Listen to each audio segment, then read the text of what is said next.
Hey everybody, welcome to my 100th live session. It's pretty unbelievable to be here, and I just wanted to take the time to give a little gratitude to all the people who have showed up. Once I started doing these lives, it's kind of funny because when you first start going live on YouTube, it's kind of this.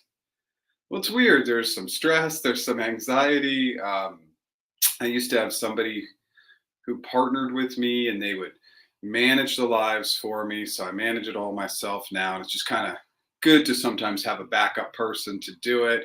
If you've been hanging out with me for these live sessions for a long time, you know that in the last place I lived, we had a fire drill during one of these lives. Um, I've had Wi-Fi issues during the live, so I always hardwire in, and there's just all sorts of learnings that happen from doing 100 lives. And I can't say what the future holds and if I'll ever hit the 200 number, but hitting 100 is good. And it's just a quick pause moment, and I don't really have a planned intro here, but it's just a quick pause moment to understand the impact and the power of atomic habits, the compound effect. Like, just keep showing up for anything in your life, whatever that's going to be, whether that's exercise, whether that's going live on YouTube, or whether that's making sure that you're building a strong networking strategy and reaching out to 5 people a week to try and get into that ideal job, right? There's all sorts of benefits to consistently doing anything. And so hopefully, if we were to reflect back to those first live sessions, I've gotten a little bit better, and I'm building more connectivity with the audience. So let's kind of highlight. I just want to talk about a few things, and then we're going to dive right into the comments and questions. So right after this session, I'm in a co-working space. I'm going to go grab one of the random people in my co-working space, and I'm just going to have them pick 3 timestamps that happened in this live. So there's no connection to it whatsoever. And then after this live, what I'm going to do is I'll throw in the YouTube comments the 3 people who won with their username, and then I'll have my email address, which is just Jeff@practiceinterviews, and you can follow up with me. I am also going to be offering a larger discount than normal to celebrate the 100th live. So it'll be $200 off the course if you use the coupon code Thank You. So if you don't win one of those free courses, you can use the coupon code Thank You. Now, even if you do win the free course and it's not the right timing for you, you can gift it, or we can work to gift it to somebody else. So I'm happy to work around that. As always, I do one-on-one negotiation and one-on-one interview coaching. We have a ton of free resources on our website. Join our Slack group. The Slack community is pretty good. It's over 3,700 people in there. That's all free. Let's talk about yesterday's video really quickly. I looked back, it had been 5 months since I had done a video on googliness and leadership. So I just wanted to throw that video in there. And I really realized I coach a lot on googliness and leadership. I don't think that's surprising to anybody. And decision making is absolutely a trend and a theme that I see in those interviews. So watch that video. We got to be thinking about decision making holistically, right? Positive, negative, open-ended, hypothetical, behavioral. Just be thinking about everything. If you like what we're doing today, smash that like button. If you've never subscribed, I go live 10 a.m. Pacific time every single Tuesday. I'll announce to the community if I'm not going live. And then I put out original content every other Monday. And the last piece is, I think I mentioned this last week, I will be releasing and launching a new YouTube channel. The goal is absolutely to do that the last week in January, around the 30th. I'm just trying to make sure I can get all the content out, because I want to deliver a channel that has a lot of videos to start. And that's going to be more focused in on helping corporations and their hiring strategies. And that should inform the individuals in this community as well. Long intro. Let's dive in. Thank you so much for being here and joining me for my 100th live. So thanks, Julio. Thanks for being here. I appreciate it. Hi, Jeff. Congratulations on the 100th live session. Thank you from the bottom of my heart, all videos and guidance that you provide for all of us. Thanks, Vivek. I appreciate it. Congrats. Thanks, you. Hey, Nam. Congrats on 100. Wishing you the best. Thank you so much. Okay. Wanted to pick your brain on comp negotiations when getting promoted or moving within Google. Thoughts on the culture and whether internal negotiation within Google is common or frowned upon. This is a great question. The timing is really good. I got an email from a former negotiation client asking about this same item this week. So internally negotiating when you move from one, now, if you're like a program manager and you just move from one team to another, no, there's not going to be any sort of salary increase. It would really be like, hey, you're going from a program manager to a software engineer, and the pay bands maybe just higher for a software engineer, and that's when they would move. But negotiating internally while you're there, extremely uncommon. I saw it happen a couple times while I was there, but it's very, very rare. I think it is slightly frowned upon. It's also the timing right now is not very good because you're coming off your merit, getting the bonus, refreshers, etc. So it's also not a great time. If you were going to negotiate kind of more middle of the year, I think would be a better time, but I have not seen it. We're talking about absolutely less than 1%. I would say it's very, very uncommon and very unlikely. If you have additional questions, let me know. Congrats on all your success. Been part of your channel for a year now. Thanks, AJ. Thanks for being here. Thank you so much. Thank you so much. Okay. Do you foresee any headcount opening up soon? Sorry, I got a little phlegm. What kind of roles do ex-management consultants tend to recruit well for in your experience? Do you foresee any headcount opening up? I think it's going to be slow. I mean, I really think all the trends in data, and Raul, who may pop into our live session today, posted another stat in the Slack community today, and the trends country to country are crazy. Like, I think India is down 76% in hiring. The US is down 80%. The UK is down over 80%. And so I'll probably post that on LinkedIn. Just want to check in with Raul on that, whether he wants to do it or I can post it. But the numbers are really down. So I don't see headcount really increasing. I think it's going to be really flat, really slow this year. Now, management consultants tend to do really well in client-facing roles, right? So, a lot of my clients, let's say you're going after like a customer engineer for GCP, for Google Cloud. Yeah, I get a lot of people from Deloitte and other companies who have worked in the cloud space, and they've worked as management consultants doing a lot of client work. So usually it's a hybrid of somebody who's technical and somebody who really has strong client-facing skills. And anybody who's worked in any consulting role, I expect that. I expect that you'll have exceptional communication skills. You'll have an ability to slow down, listen. These are skills that are essentially critical for success as a consultant and translate really well. Now, it doesn't mean that you couldn't go into something that's also very people-facing, like a program management role. And really candidly, the translation for consultants is usually really good into almost any role just because of the strong communication skills that consultants typically have. So basically, it's everything. I hope that helps. Congrats on everything, Jeff. 1,000 is an amazing milestone. Don't forget to celebrate it.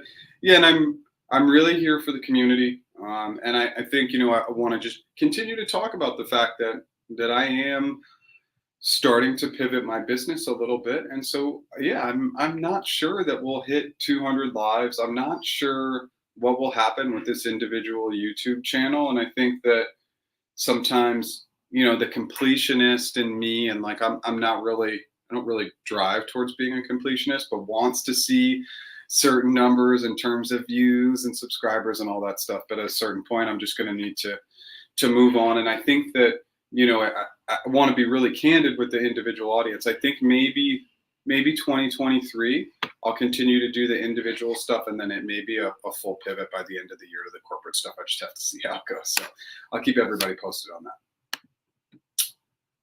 Content has helped a lot. Congrats. Thank you so much. Thank you so much. I love this. I was not expecting this, but I sincerely appreciate it. Thank you so much. Okay.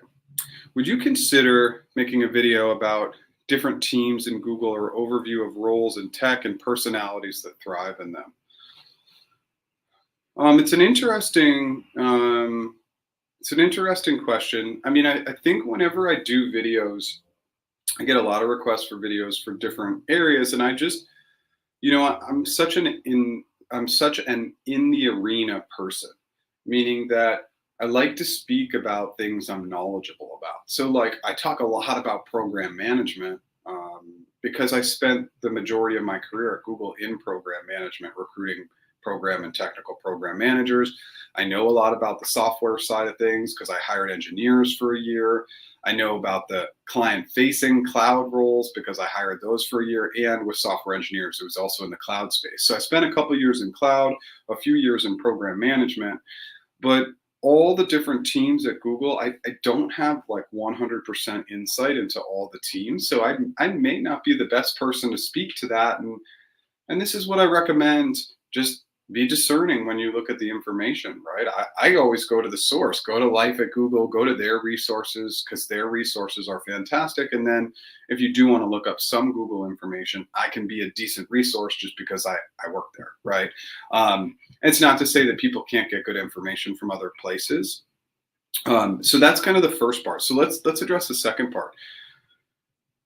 What's going to thrive and work in the future economy, in my opinion, is there's going to be one thing that differentiates everybody from the rest of the group, which is going to be communication skills. Because over time, and it's going to happen very quickly, AI is going to learn much faster than any of those charts and graphs. And you see all the AI tools that have popped in the last 3 to 6 months, they're going to learn much faster than we think they can learn.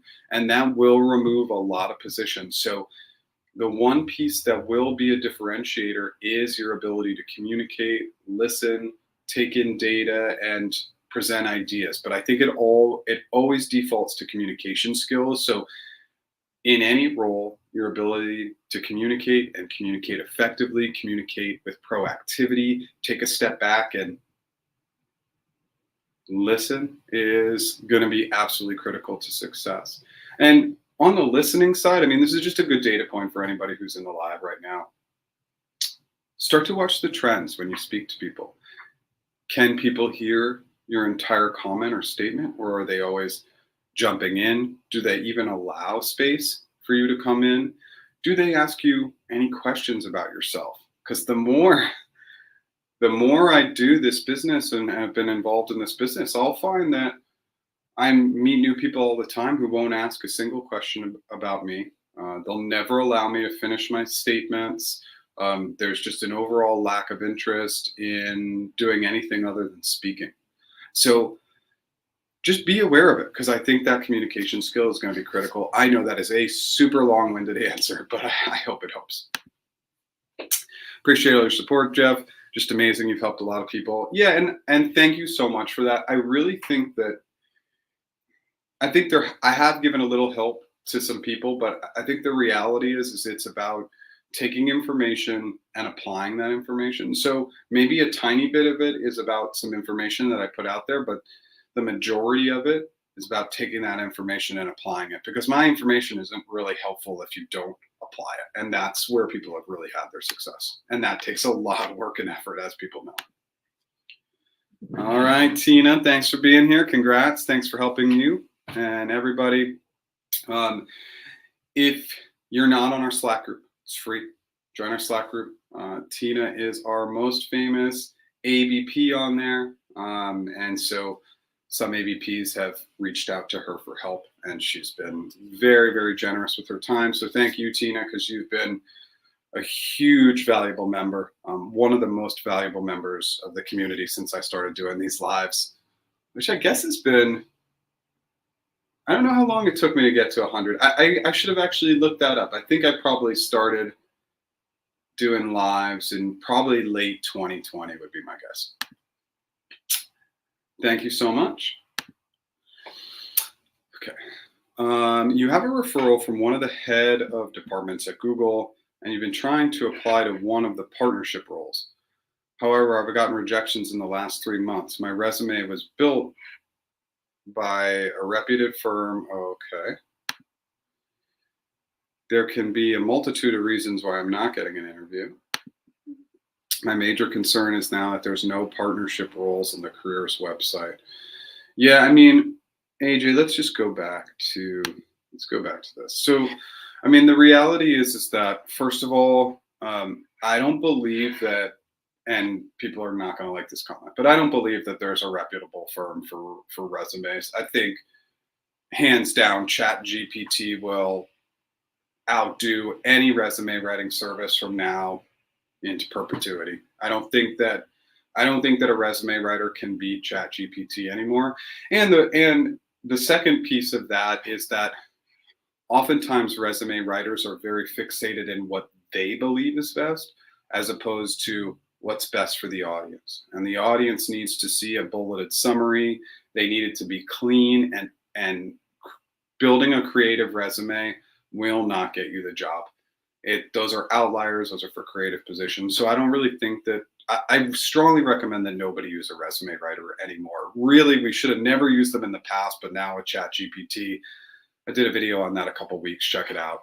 You don't need a resume writer, but I think you need to lean on this person who's your referrer a little bit more to see if they can open some doors for you, see what's going on. Because just relying on the resume isn't always enough. We've got to push on our referrers as much as we possibly can. They're likely referring us for a reason, so just got to lean into it. I know it can be tough, but we got to ask and just be gracious and kind. I hope that helps. Let me know if you have other questions.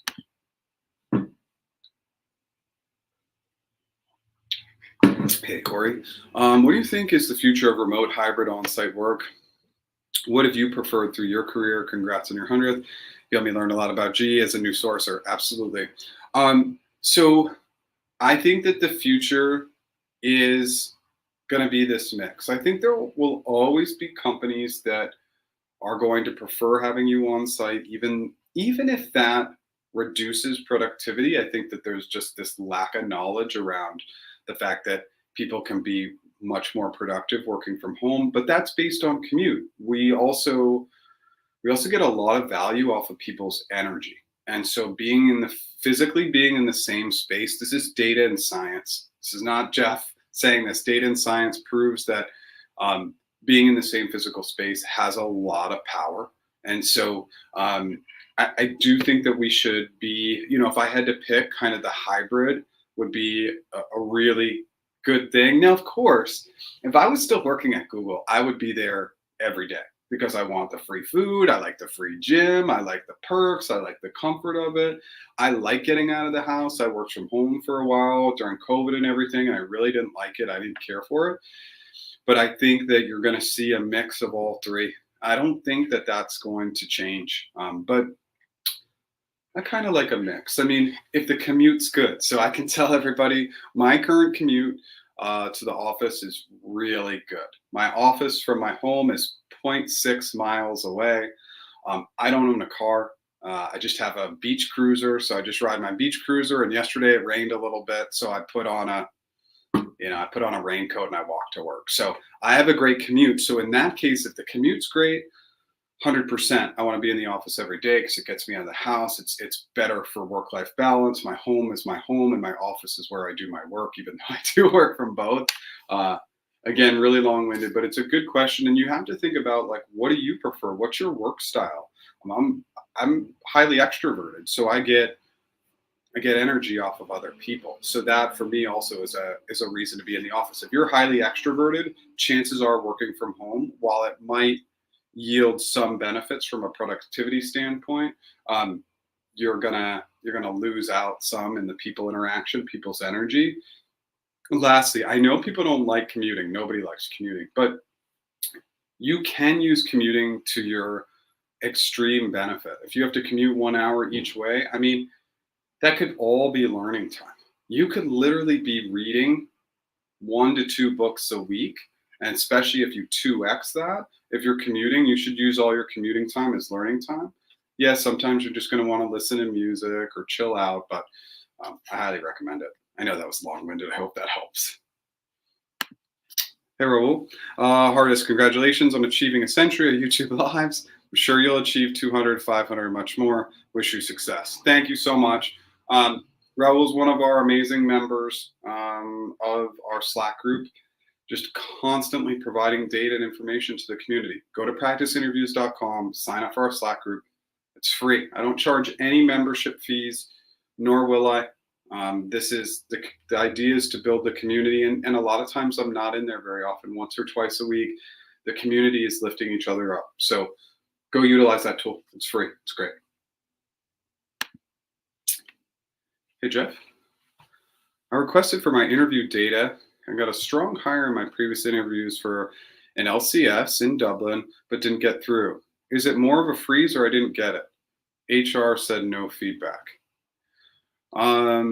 Requested for your interview data and you've got a strong hire. I would be surprised if you got a strong hire in all your interviews, then that would absolutely be related to positions not being open. It's extremely uncommon for somebody to get strong hires across the board. So if you did, that would absolutely be about a position not being open. If you got strong hires across the board and I'm your recruiter, I'm going to touch base with you once every couple weeks. But go back to the recruiter and say, if I had these strong hire results, I'd like to stay in touch for like or similar roles in the future. How often can I touch base with you? Once a week, once every 2 weeks, once a month, build that cadence with them. But if the scores truly are that strong, then you're going to have future opportunities. What is the technical account manager role in GCP? Is it technical or a sales role? It's technical, but it's technical role specific. So it's more about technical knowledge in the cloud space. So you don't have to have a background as a SWE, for example. You just would want to know the ins and outs of cloud infrastructure, compute, data, networking, all that stuff. Like that's what they really look for in TAMs. It's not a sales role. TAM is more of a support role. I don't want to say support because you're doing account management, but you're supporting clients. It's not sales driven, and you will not have sales bonus targets in that role. Whereas like a customer engineer, sales engineer, even an architect, they're going to have sales incentives, but not the TAM. And I will tell you, like, in my opinion, as the TAM role's pretty hot, they like to hire for it a lot. So one of the worst paying roles in GCP. Now, all the roles comparatively, let's call it what it is, all the roles are paid really well, but TAMs in comparison to like a CE or a sales engineer or an architect is making about 20% less. I cleared the interview GL7 L8 in August 2020. I've been in team match since then. My recruiter told me to be patient until February or March. What's your take on it? Have you heard from others? Well, there's two things here. Yeah, I absolutely think February or March. This would be the case in a normal year. They're slow. They have a slow roll coming into the year. Unpacking headcount is always difficult. It will actually be easier this year because they're going to be hiring significantly less. We see those numbers. Again, Raul shared that chart last week. Hiring's down 76% for Google openings since August of 2022. 76% less openings from August 2022 to January 2023. So that's crazy, right? So what I've heard from others is same thing. It's a slow roll. Now, I definitely have had negotiation clients that are rolling through and moving through. People are definitely interviewing, of course, but it has been a little bit slower. I think this is the right timeline. The 7 to 8 thing is my challenge here. I really think that you need a little bit more clarity there because that line at this point, if you're going into team match, should be very clear. And if you're thinking L7, L8, it's probably L7. I don't know for sure, but L7 and L8 are very different roles. L8's a director, L7's not. And so them throwing you in team match for some L7s and some L8s, less likely that from what I've seen. So maybe you want to get a little bit of clarification from your recruiter on what they're actually targeting based on the feedback, whether it's L7 or L8.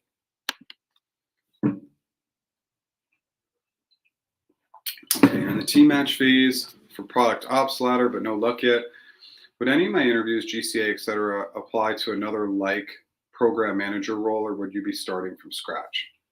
Okay, we're going to read through all these and then we'll come back. I've had 3 team match calls so far. One lost headcount, another was a skill mismatch, and the most recent one ended up going with someone else. Recruiter doesn't have any feedback, unfortunately. Any advice for how I can improve the team match, and after how many will the recruiter give up on me? Okay, so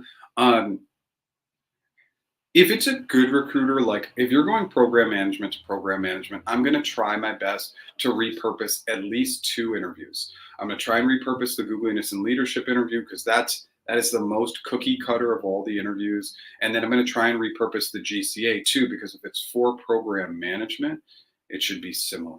So those 2 usually can be repurposed. It's the RRK if it's a match for a hiring manager and they really want to do a formal interview. So maybe 1 to 2 additional interviews. But yeah, usually you can repurpose. You've had 3. This is pretty classic: losing headcount, skill mismatch, and they go with somebody else. That's par for the course. That's very common. As much as I know it's not a great result, this is not 100% uncommon. Now, in terms of improving the team match, we've talked a lot about this. I'm in my 100th live, right? And I'm standing. You can kind of see the back reflection here. I'm taking up space. Why do I stand during these lives? Because I know that I have more energy, more enthusiasm, more excitement, more pitch and tone in my voice. I strongly encourage, if you can get your setup right, stand for your team match. It will be a little bit of an uptick in your energy. People come into the team match calls, I'm just guessing, I don't know for sure, but I feel like people come in flat. So this energetic item, gotta come in with really good energy.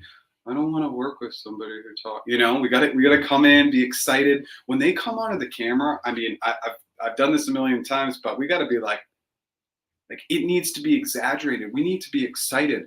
When we first see somebody and they're smiling, again, this is a data and science item. When somebody's smiling, we can't help but smile. We have to force ourselves not to smile. So come on, big smile. How are you? Thank you so much for taking the time. Then what are they going to do? They're likely going to ask you potentially a couple of those softball questions. Tell me about yourself, or why Google. Got to have great answers to both those questions. Think in regards to strengths. Think in a rule of 3. Keep those answers at a minute or less. You got to practice those time and time again. Then most team match calls they're going to tell you more about the role, and then they're going to open it up to questions at the end. I still want you to be prepared for anything. Have your behavioral examples still prepared. Be ready for open-ended questions, but usually it's very casual. The last piece, the missing piece of the puzzle. If you come after me in one of those team match meetings and you ask me very challenging questions, it's usually at the end. I can sometimes feel challenged or caught off guard, and then we end the call and I think, oh, this isn't the right fit for me. Whereas if you ask me more positive questions, what do you love about the role? What do you love about the organization? What's the coolest challenge you're working on right now? Positive, positive, positive. What do you love? What do you like? What's working well? That is a mental trick to get them thinking all positive at the end of the conversation. So I believe that's also critical. Hey, if you're unsure, you can just go back and meet with the hiring manager, Sue, again, and say, hey, Sue, I'm finalizing my decision. I just had a few more questions. Get Sue to team match you, want to hire you, and then you can always follow up and have some last minute questions at the end. This is my strong guidance. I think there's way too much challenging happening in these questions. And because it happens at the end, there's a downtick. I hope that helps. Hi, Jeff. My offer from Amazon is on hold since November because of the hiring freeze. The recruiter told me last week that you're first on the list when the offer comes. Should I negotiate? 100%. You have to negotiate your offer. Amazon will negotiate. I'll tell you in the last, they've been less friendly lately. This is the trend with both Amazon and Meta. I've seen their offers get significantly worse over the last couple of years, in my opinion. I don't know that the data would support that, but what I've seen, they've gotten worse. But, with Amazon, remember, at any of these big tech companies, the base bands are tight. So usually going in, whatever that offer is, the base can maybe be moved typically 5 to 10K max, sometimes a little bit more, but usually it's 5 to 10K, more commonly 5. Now with Amazon, the year 1 and year 2 sign-on bonuses are 100% negotiable. You should be going baller on those, and they can really have a ton of flexibility to bring up those year 1 and year 2 sign-ons. And then with equity, they've been less friendly lately on the equity front, but I would just say negotiate as much as you can on the equity. I've seen more of a willingness to go on the year 1 and year 2 sign-ons, which doesn't really make sense because their equity is backloaded. So it's a 5-15, 40-40 model, as most people know. So I would think that they would be more kind with the equity, but equity's been tighter lately. Let's talk about internal equity for a second. So not true equity, but internal equity. They can't just start paying people significantly less because of current economic times, because then internally people would be earning vastly different incomes. So they have to keep it at the same level or close to the same level that they've kept it in the past. Lots of long-winded answers today, but I hope that helps. If you don't use an accepted referral within 30 days, does it expire? If you don't use it, I mean, I would say within 30 days you should be using it. That's not a great answer, but that's what I would recommend. Okay, cool. Thanks for that, Raul. I'm going to repost that one that you threw in the LinkedIn group today because I think people really like the pulse on the data. Also, if you do have an upgraded LinkedIn account, you can they'll show you some of the hiring trends of these organizations.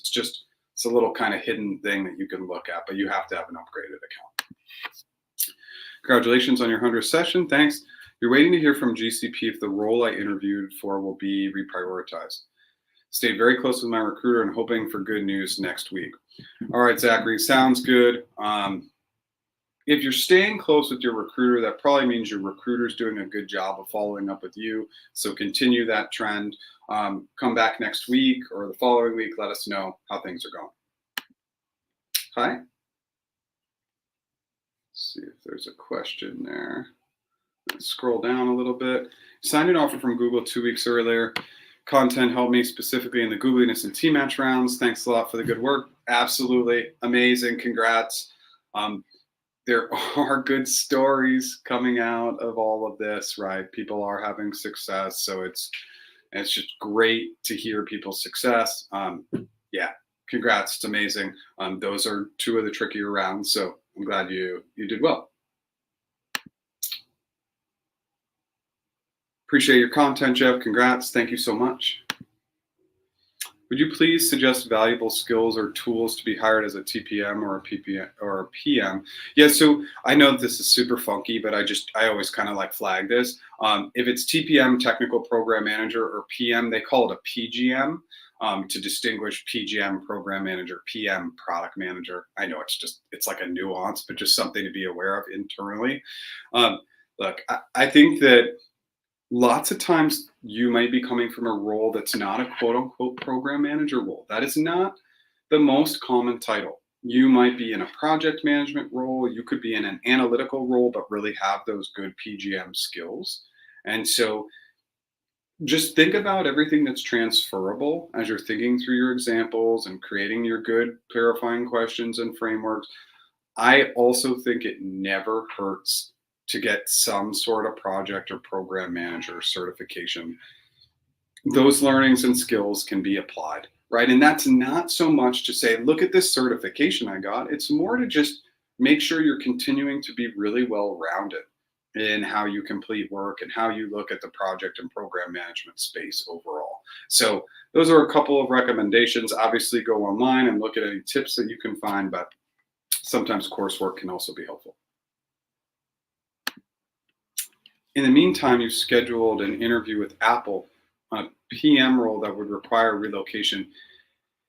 Any insight or advice on how to navigate Apple's interview process? Apple is actually, in some respects, they're like partially the most similar to Google from my experience. I get Apple clients and they do ask a mix of behavioral and open-ended questions. Remember with relocation, if it did go forward with Apple, their compensation over time is pretty much as good as Google. Like, they really take care of their employees from a comp perspective. But with Relo, obviously, big decisions there, whether you have a family, whether you have to sell a home, etc. But I always think people should be open to Relo. Now, of course, if they want you to Relo to Cupertino, just understand the cost of living in the Bay, because it doesn't always make sense.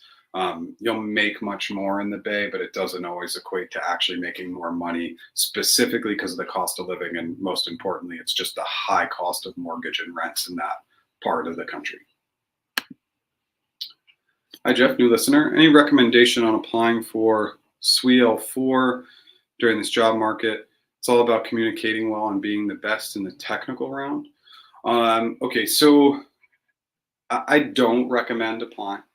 I mean, you can apply, and sometimes if your career has been very straightforward and you have some good, really solid software engineer positions, that's going to be enough. But if you do and can network in, that's always going to be 100% my recommendation. So for an L4, so you're doing an L4 SWE. So for an L4, it depends on the company. Like a company like Google, you're going to do mostly coding and no system design. They bump that up to L5, and then you will have to have the communication round. And the reality is that you have to do well at both. You know, they're not going to let you slip on either side of the coin. I hope that helps. If that didn't answer your question, come back and tell us more. I totally missed the 30-minute mark. Sorry about that. I just want to do a quick prompt. So after the session today, I'm in a co-working space. I have my office here. I'm going to go run out, find a friend. I'm going to have them pick 3 timestamps from the live today. And I'm going to put in the YouTube comments your username and my email address so you can message me. And I'm going to give 3 courses away for free. I'm also doing a larger discount off the course. If you don't happen to be one of those people who gets the free course, it's $200 off just today. And that's with the coupon code thank you. I do interview coaching. I do negotiation coaching, all one-on-one. And then, as I've mentioned before, tons of free tools on practiceinterviews.com, which is getting a complete facelift and should have a new website in the next couple of weeks. But join our Slack group. There's 9 free resources on there. I go live 10 a.m. every Tuesday, 10 a.m. Pacific time, and then new content videos every other week. If you like what we're doing today, smash that like button. If you've never subscribed, consider subscribing. I wasted hundreds on resume advice. I got the best advice from Googlers in the role. Work those connections.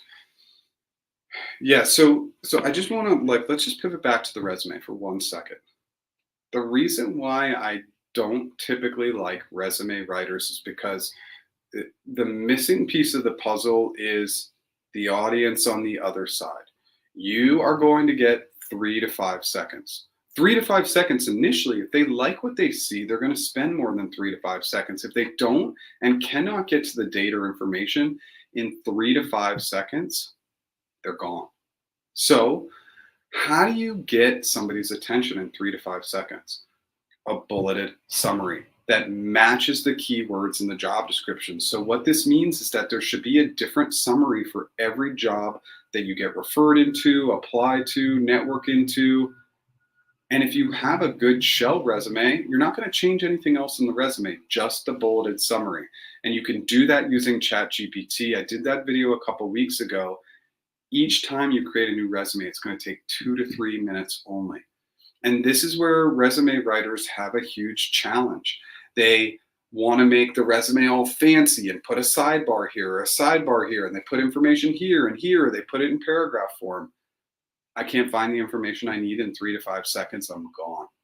So it's just a critical data point that I think is missing from a lot of the resume writing stuff. And again, with ChatGPT, you should never hire a resume writer again. And then, of course, like Tina said, take advice from people who have gotten the roles as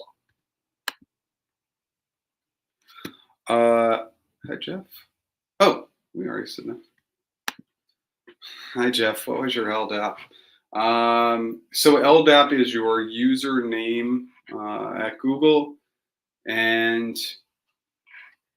I don't remember. think it was just Jeff Sipe. I'm pretty sure that was my LDAP, was Jeff Sipe. Pretty sure, not 100%. So I think actually technically, yeah, I'm like 99% sure that, no, I'm pretty much 100% sure that now I have officially been gone longer from Google than I worked there total time. So, it's just things get forgotten a little bit, but I try to keep a pulse on what's going on there, obviously, to help the community. Curious, do you think resume exists in the future of hiring? What do you think may replace a resume? Corey, this is back-to-back weeks with good questions about the future of kind of like the recruiting and sourcing space. Maybe not. Yeah, maybe it just becomes a keyword doc, and maybe you just have a document with your contact information and any keywords that are relevant, so that you just hit the applicant tracking system, and then instantly it's saying, all right, well, Corey has 50 matching words, so I'm going to contact Corey, whereas Jane has 20 matching words. I'm not going to contact Jane. It could be something that simplistic. Everything may go to a more AI communication based piece instead of doing even upfront resumes. There might be passing some interviews straight up. It could be really, really interesting. Again, I think that this is one of the areas that's really going to change. And I think more of the ability to allow AI to take over in some of the initial assessments, not all the interviews, but some of the initial interviews, to make sure that the right people are in place. That could eliminate the resume as well. Just brainstorming, thinking through it, but it's an interesting topic.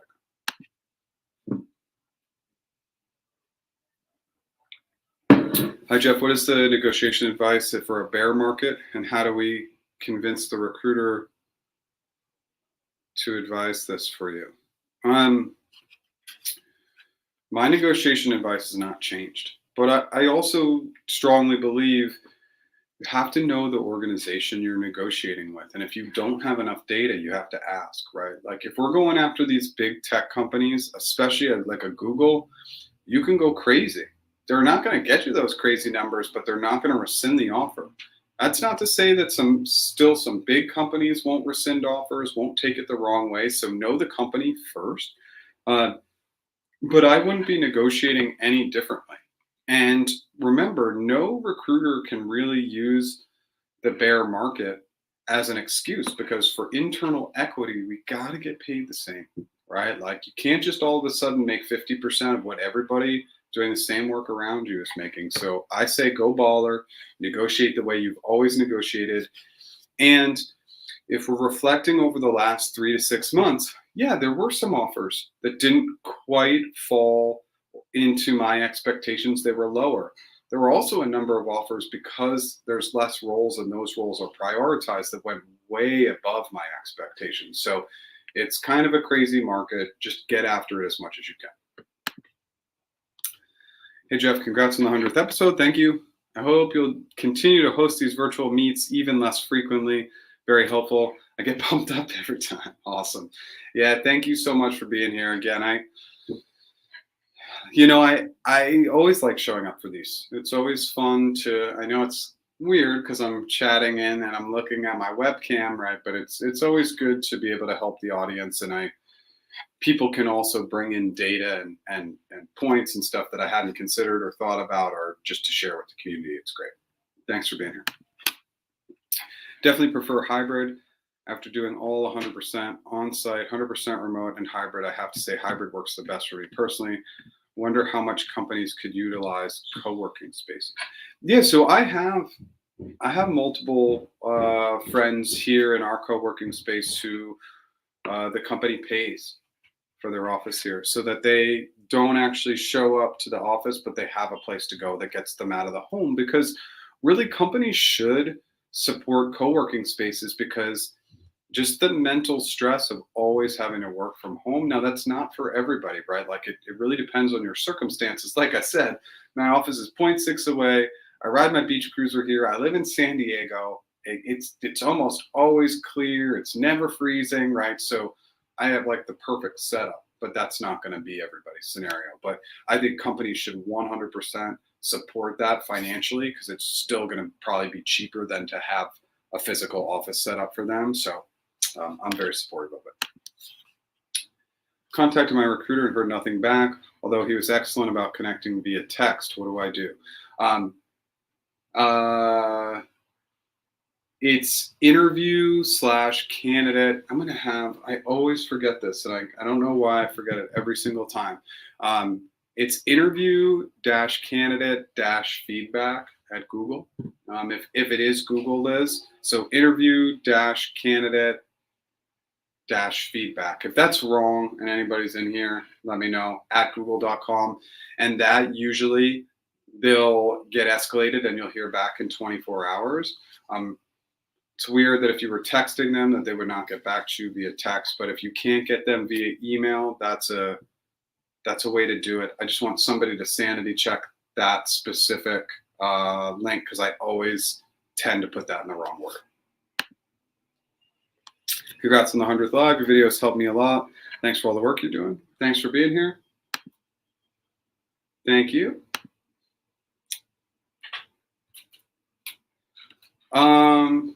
Could you make a video on how to prepare for a financial analyst interview? Maybe. And what I try to do is I take all advice on creating content seriously, but I never hired a financial analyst. I spent 3 years of my career as an analyst, so I know the skills that are necessary, but I never hired for that role.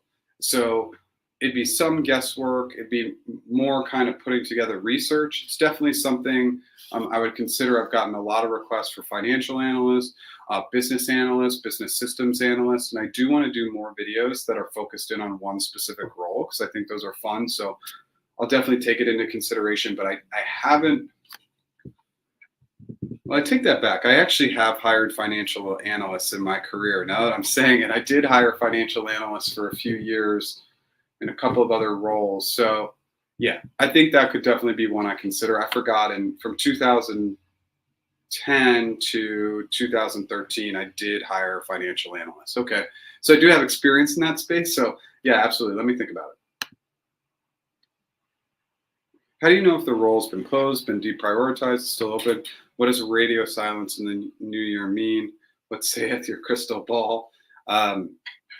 Yeah, we have to talk to them directly to know, because without that help, we're just not going to know. So yeah, candidate-feedback-interview. I think that's it. Again, Liz, you may be ahead of me. Let me just scroll down and see if anybody else threw it in the comments really quickly. I don't see it at the moment, but it's either feedback-candidate-interview, or I'll make sure to put that in the comments. It's also in my activity feed on LinkedIn.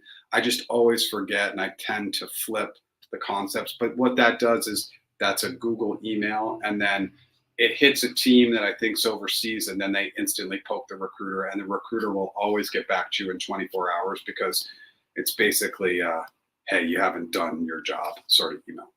I hope that helps. Okay.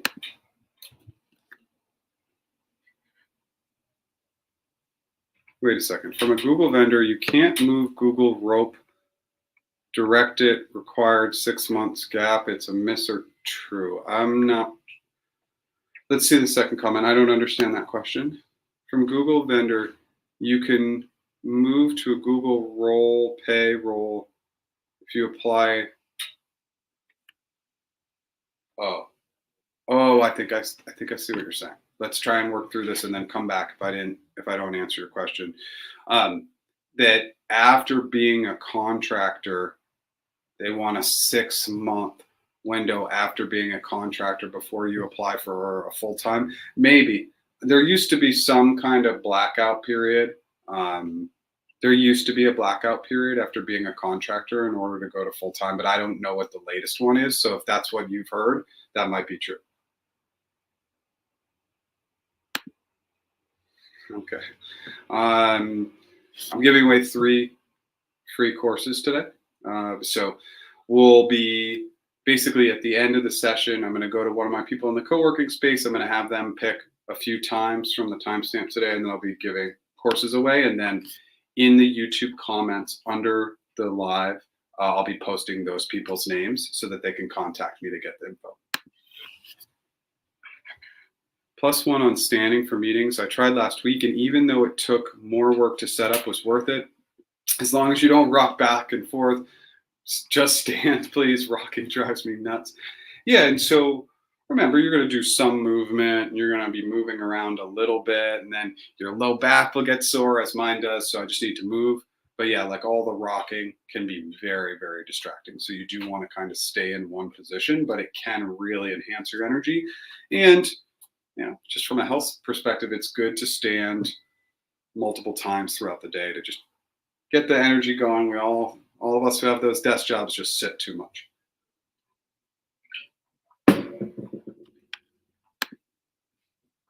When you say that I should ask this person who referred me to push a little bit and see a few other ways, what kindly should I ask him? In any way can I be specific?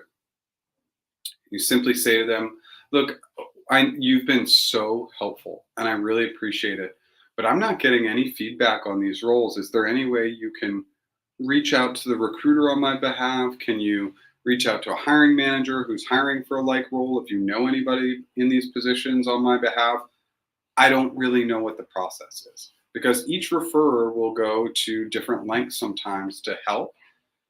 They may be really far removed from the role, but they can poke and prod. They have some access. They have some access into seeing where you're at in the process. Not really into the system, because that's HR driven, but they do have updates in the referral portal, so they should be able to help. But just ask, hey, can you reach out to a recruiter, a hiring manager? I'm not getting any traction. I would really like some additional help, and thank you so much. I appreciate it. Something like that. Thank you for being here. Congrats on 100. Do you know how GCP is handling its Web3 team? I saw they started a small team mid last year, wondering if it's a priority for them and if they plan on expanding the team. I think I'm like you. I have some awareness around it, but I'm not 100% sure what's going on. My best guess is that this is an area that they would expand, but I'm pretty much going to default and say that for anything in the GCP space, because I know they're going to push to expand all these things. I still think the hiring is going to be lean this year for GCP, but they're going to need to be one of the stronger hirers or departments that hires in Google this year for sure. I don't know if that helps, but I tried. The days when HR in the process. The days when HR came in the process only at the end and companies did not have recruiters, long gone. Well, yeah, I'm not really sure. Let's go here. Now you have to make it past those who have nothing to do with the position, and instead of focusing on your skills for the actual job, you have to learn how to dance to the ATS. Well, let's talk about this a little bit. I mean, the reality is, and I do think that recruiting and sourcing, I think those roles are in trouble. And we talked about that. Corey and I had that discussion last week in the live. I think that some of that stuff could be automated out, but here's the reality. Recruiters can test and check for a couple of really specific skills. One is communication skills. I'm not going to put you in the interview process if you can't communicate. And then secondarily, I think the other piece is there's got to be a little bit of respect, right? Oftentimes, this happened a lot. I would have people no-show for calls we set up, and they'd say, oh, I was busy, but it was the recruiter screen, so I knew I could skip it. That was a lack of respect. And I definitely took that into consideration when thinking about moving on. How are they going to deal with internal employees that they think they're better than, right? So it is a check and balance to see that you communicate, that you show up on time, that you can answer questions like, tell me about yourself, why you're interested in the company, and potentially a challenging question. I used to challenge people all the time. It's also a skill set assessment opportunity. the job description may say one thing, but over time, the hiring manager, if there's a specific one, may want other things. I would always ask my hiring managers to give me 3 questions to say, hey, if they can't answer these 3 questions, we shouldn't move on. So there is some benefit to having that person, but yeah, you definitely need to learn how to beat the ATS these days, and that you can beat the ATS with a good bulleted summary. What was the advice Tina received from Googlers? I'll let Tina respond. Google tends to do very specific resumes. Again, I'll always go back to the bulleted summary. And in your experience, a mix of day-to-day responsibilities and accomplishments. If you only have accomplishments and not the day-to-day stuff, you will not attract the ATS because you will not have enough keywords in there. Thanks, Jeff. How long are interviews good for, and what date does that start from? Recruiter hasn't shared specific, but I've heard 1 year from on-sites is the typical length. 1 year from on-sites, but I know some of these companies are showing a little bit of flexibility because of the freeze. So I've heard sometimes maybe this year it could go on to 14 months, 15 months. Usually, though, interview feedback can be repurposed for a year. Oftentimes offers, if that hiring manager or that part of the organization is still hiring, offers that got declined can be re-upped in a given year. So there's lots of good opportunities, but yeah, you're just going to want to keep the pulse on that. But typically it's a year. Okay, so we answered that one. Thanks for answering my question. I'm using a recruiter and I have an internal recommendation for a Google SWE L4. Congrats on the 10 for 10. Awesome. Thank you so much. Yep. Perfect. Referrals, as I mentioned before, those are the way to go. So you're in a good place. ChatGPT can also answer technical questions like the one asked in the interview. I think this may impact the remote interviewing process. Yeah, so yes, I think that a big way to get around that is probing. Tell me more. What happened there? Can you expand on that item? Because if I'm pushing in the moment and then you're saying, let me think about that, let me take a minute, and you're always asking for time, then in my opinion, like maybe you're finding the answers from somewhere else. Now, of course, I want you to slow down when you get any questions. Say, let me take a minute to gather my thoughts. And we do want to slow down, but it's really going to be the probing and follow-up questions. I don't think we're ever going to go back to all on-site interviews.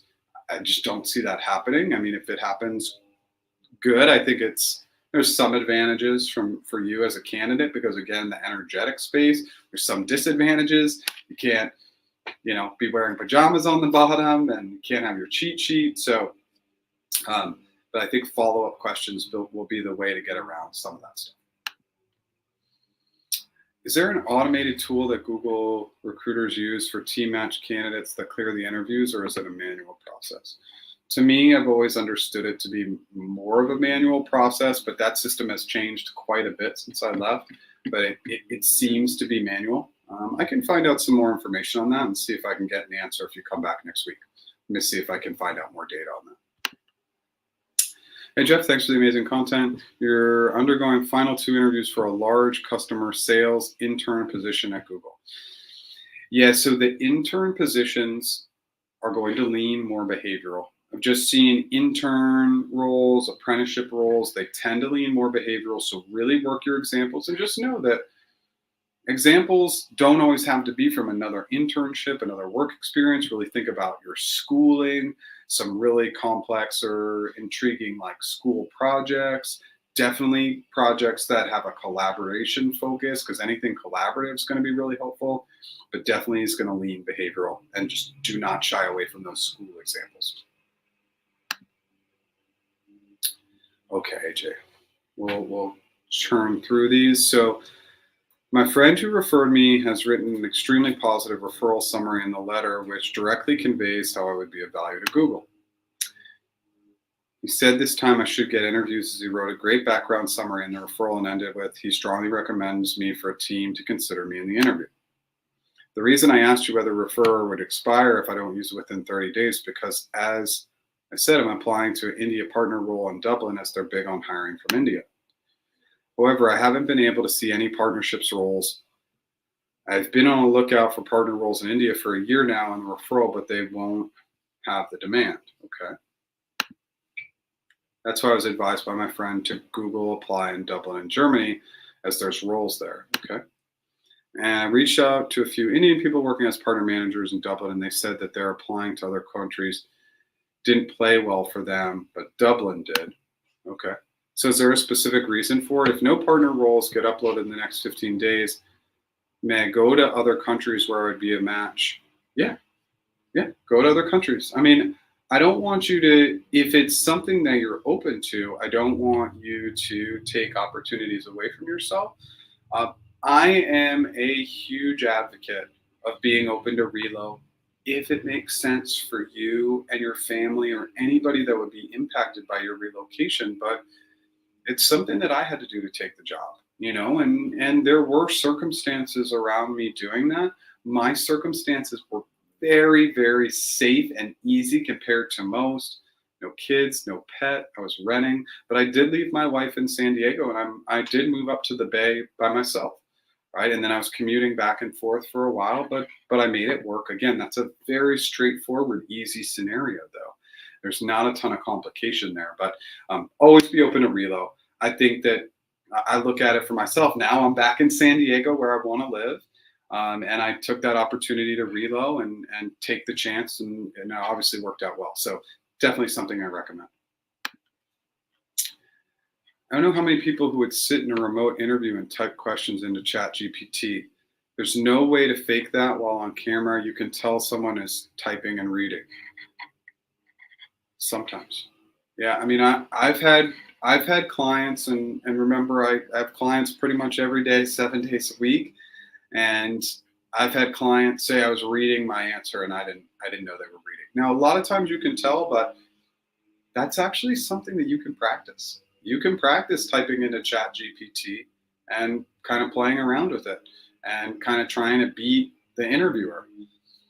It's worth exploring. Just like anything else, you can try and practice it. And I think that will be an opportunity for you.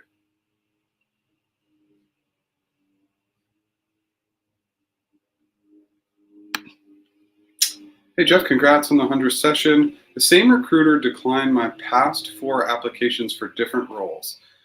Would it be a good strategy if I apply for Google again with a new email and phone number? Yeah, this is a really great question. So they don't like that, and I didn't really care for that either, because now you're kind of like knowingly muddying the system. And if there is any good past data attached to you, now if there's no data attached to you in the past, then yeah, maybe I guess you could, but it's going to get confusing the more email addresses you enter, etc. So yeah, it's tricky. If there's absolutely no data on you, you've never interviewed, there's nothing to connect you to, no referral, nothing, then maybe you can try it. But it does kind of like muddy the system a little bit. If you have any positive interview feedback, it's not going to carry over to a new email address. It's a little tricky. Yeah.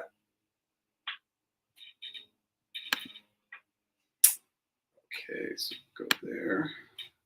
If you're a new grad in this market applying for jobs and your competition is all about the people from big tech that got laid off, how do you stand out? Any unconventional job hacks? Okay, so let's talk through this. So you're a new grad in this market applying for jobs, and your competition is all the people from big tech who got laid off. So how do you stand out? So let's talk through this. It's a tricky time to be a new grad. Like, let's just call it what it is. New grads are going to face some serious heavy competition from people who have experience. So it's just something you're going to have to be ready for, right? I know it's a little tricky, but how to stand out is a networking strategy, and that networking strategy is driven through LinkedIn.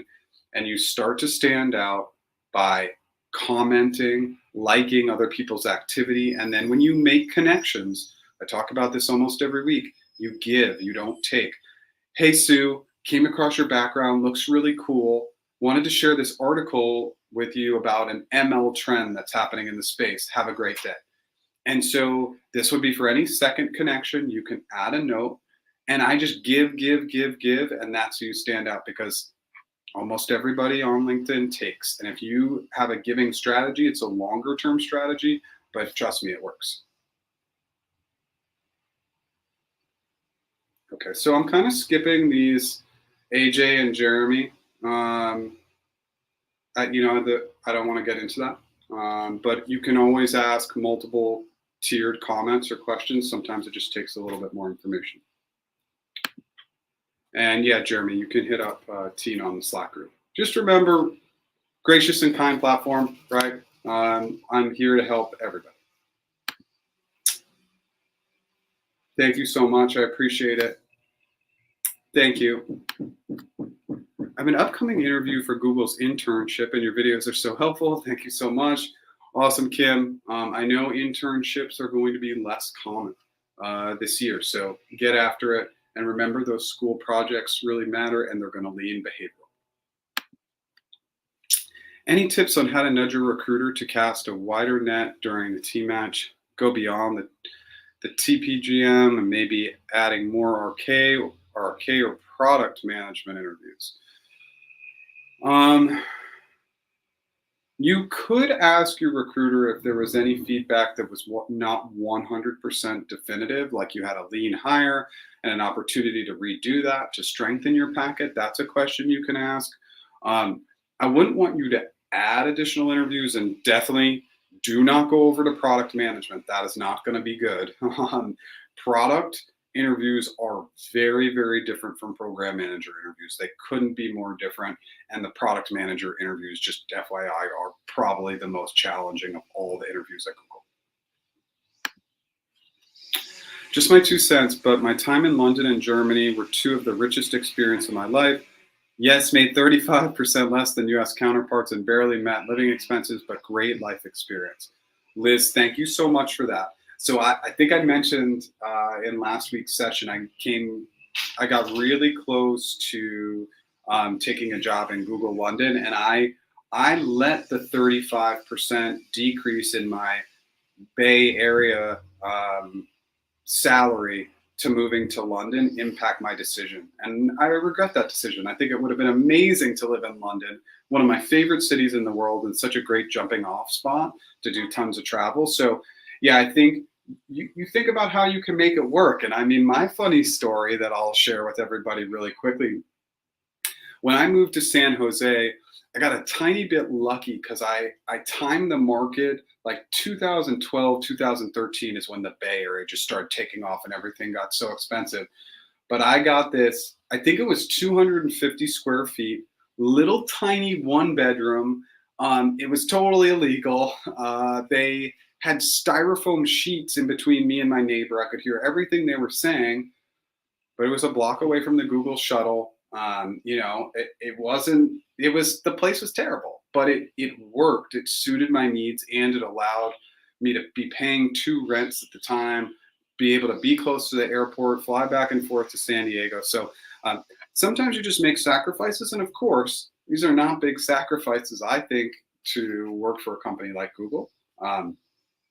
So yeah, I would say just go for it. You can always make it work. ChatGPT is absolutely disrupting the take-home test as well.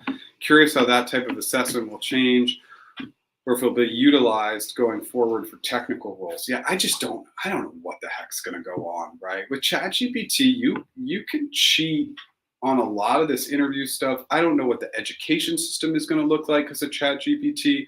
I mean, these kids can literally just be typing in their answers, and they can mess around with it a little bit. So I don't know, but I also think, yeah, for technical interviews, like the ability to enter technical information and then repurpose that technical information, things are definitely going to need to change. And if they don't change quickly, people are going to be able to disrupt the interview process and make it harder to determine whether you're actually a good fit or not. Yeah. ChatGPT and GitHub Copilot, game changing. I've never coded up stuff so fast. Yeah, absolutely. What is Speak channel name? I'm not sure what that is. I'm not sure what that question is. You can come back and re-ask, please. Congrats on 100. Waiting since December to get a portfolio review scheduled at Google. Can you describe what it looks like behind the scenes to get it scheduled. I followed up last week, but no word yet. I love your name. My son is my best friend. That's so cool. Follow up again, right? Give it a week and just follow up again and say, hey, I know we're in the new year. It's super busy. Just wanted to check in again. Continue to be gracious and kind and just continually check in and keep positive tone throughout. Eventually, this is kind of a strategy of mine. I just kill them with kindness. I check in every week. Hope you're having a great week. Just wanted to check in. Hope your weekend was awesome. Just wanted to check in. And it's just like I check in positively. And every time they ignore you, they're feeling that pain a little bit. So I just want to make them feel the pain until they finally respond to my graciousness and kindness. What exactly made it better? Could you share some examples that stand out? Don't know how much the lifestyle would differ that much. What made it exactly better? I mean, I don't want to answer for Liz. So Liz, you can come back and make it better or say, but I mean, I do think it's, I think London's like the most visited city in the world. And I just think it's such a great melting pot of all sorts of different cultures and personalities, and Germany too. Just tons of people coming from different parts of the world to live there, work there, grow their families there. So I'll let Liz answer, but it's a little bit of my input. Okay, cool. If employers believe people will cheat using ChatGPT, then they will simply remove it from the equation by making interviews and tests on site in a monitored environment. Simple. Yeah, I would argue with that. Because a company like Google, it's a huge global company that they really have to enact a lot of change to change the entire process for a large organization. I don't believe big or small organizations are going to adapt quickly enough because I don't think it's that simple. There's a lot of things that need to change behind the scenes, from the interview questions to the overall philosophy to training. It's a pretty big endeavor. So I think companies will be pretty slow to accommodate and adjust, in my opinion. Okay, awesome. And you guys can also connect in the Slack channel as well if you like. Congratulations on your 100th session. I'm 55 and non-technical. Is it worth it to apply to Google? Don't have to be technical to get into Google. You just have to have the role expertise to get in. So there's at least half the roles are not going to be technical, whether it's sales, marketing, HR, program management. It could be the gamut. A lot of these roles do not require any technical expertise, but you have to be in the wheelhouse, right? You have to have some connectivity there in terms of the background, how you role align, etc. So I would say get after it. And let's talk about ageism a little bit. It's a real thing. So I do think that there are a couple things we should do to combat ageism. We know it exists. It could be unconscious bias, but look, if you have some jobs from early in your career that are not relevant, remove them from the resume.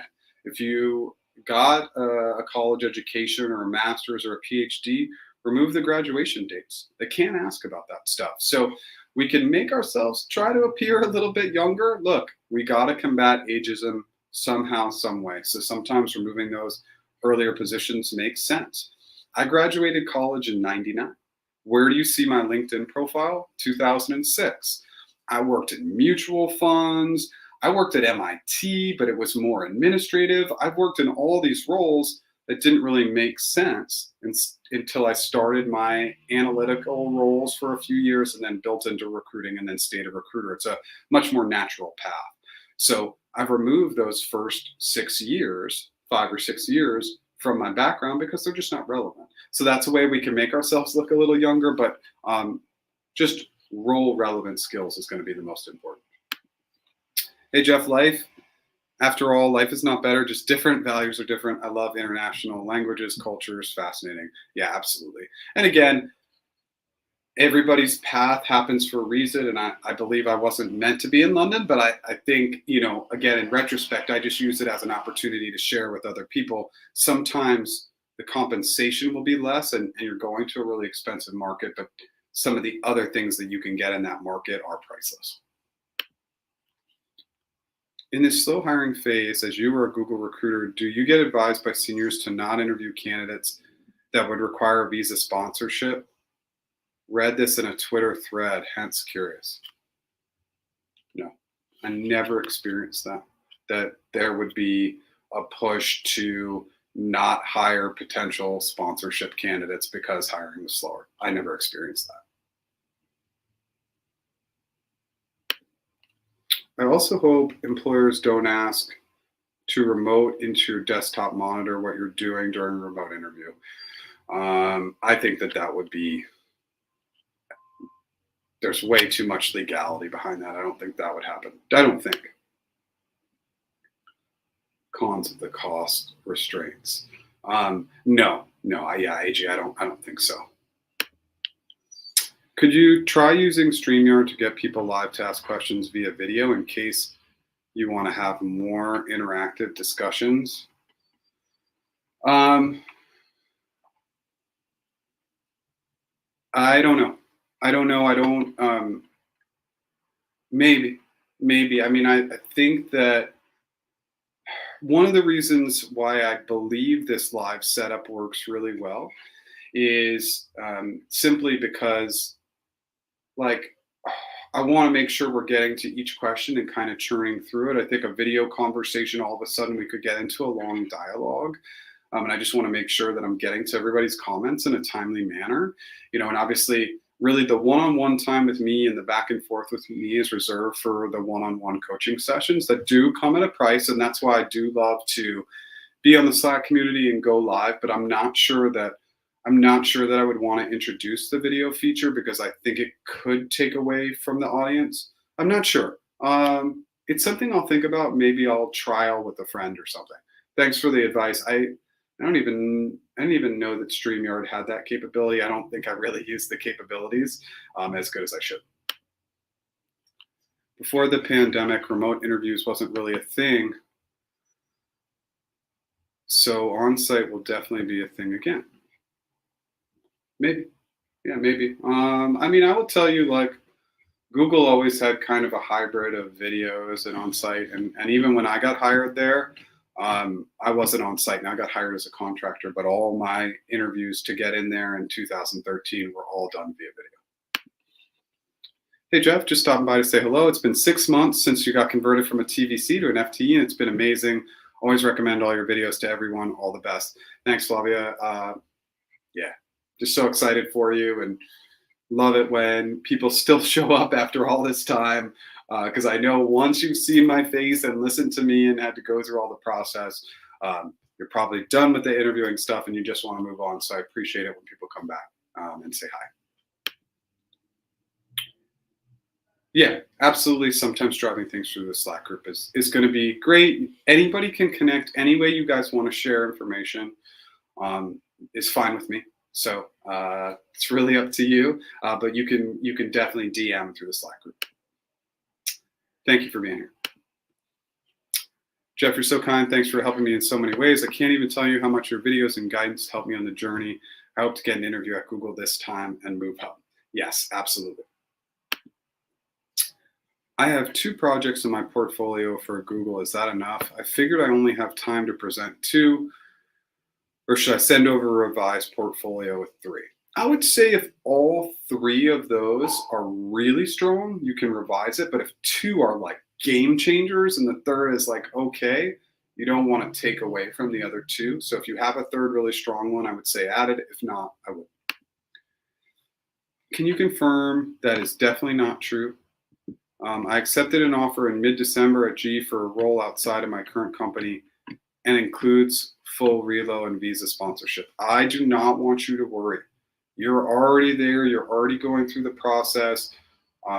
to have any anxiety or concern around this right now, it shouldn't be a thing. You're already moving forward, and Google show no indication of rescinding at all. I haven't seen that at all. If you have officially signed and you're going through the process, you should not be concerned. Okay. I know, obviously I can't 100% guarantee that, but that has not been a trend or a theme for them. Okay. Thanks, AJ, for that. I appreciate that. Do the hiring managers actually look at the portfolio prior to scheduling the portfolio review? Maybe. I don't know for sure. Yeah, I don't know. I would imagine that they would, but I can't always say for sure. I would say sometimes they do and sometimes they don't. I know that's not a great answer. Hey, Jeff, just popping in to say hi and thank you for everything. Love your content, advice, and live. Keep doing what you do, making dreams come true. Thank you so much for that. Hey, Jeff, earlier you said the GCA and Googly interview feedback could be repurposed from one program manager interview to another. But what about from product strategy ops to program manager?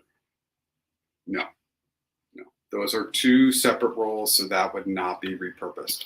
Highly unlikely, maybe the Googliness and leadership one, but not the GCA. Never know. But the G&L is the only one that I would think could be repurposed. Can we expect any layoff from Google? If so, will there be a layoff in Google hardware division?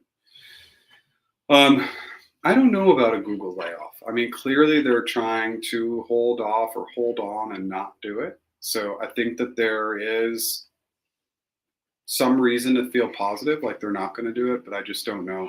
I would think that hardware would be the less likely area for them to cut because hardware is doing really well for them.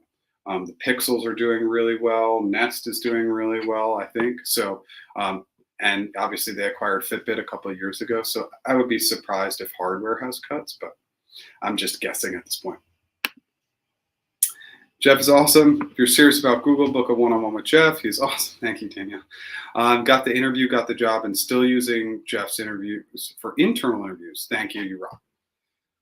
That is a great place for us to end. If any additional questions come in, please let me know.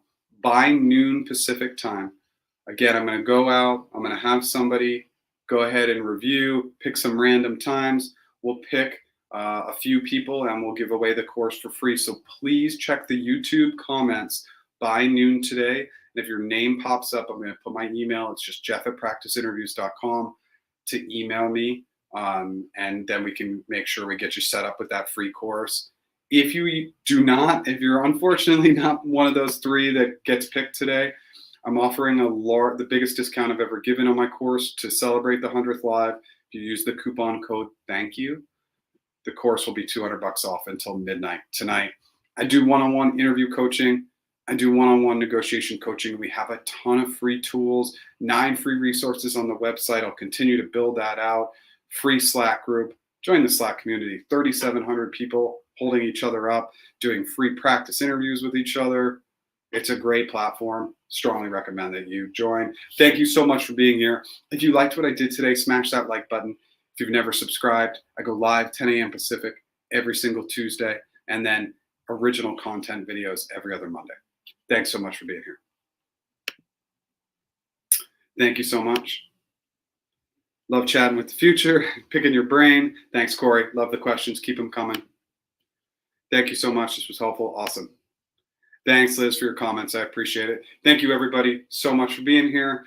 I hope the next 100 is just as fun, and thank you so much. Look to those YouTube comments because I'm going to go ahead and give away 3 free courses by noon today. Thank you so much. Take care.